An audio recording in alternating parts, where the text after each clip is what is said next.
勞工及福利局局長孫玉菡話：有8萬幾人經高才通計劃獲批簽證來港。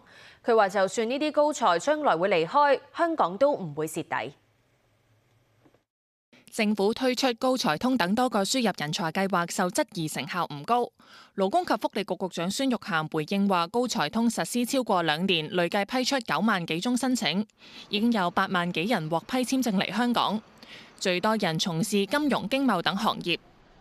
我哋又唔會預所有高才人呢都一定喺香港留得低㗎嘛。其實好似大家去拍拖咁啫嘛。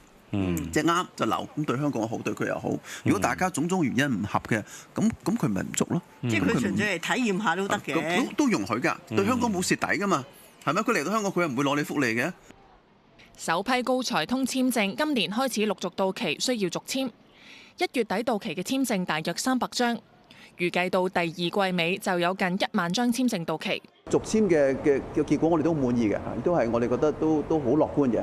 但係因為數目太少啊，我哋唔係好想喺呢個建基於咁細嘅數目咧，就同大家講太多關於續簽嘅一啲具體嘅資料。呢個可能會未必太過有一個統計上嘅基礎嚇。我哋就覺得略為等一等嘅話咧，就可能嗰個情景會更加準確一啲。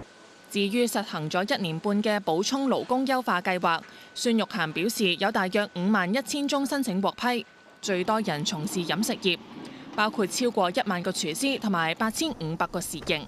無線電視記者黎在珊報導。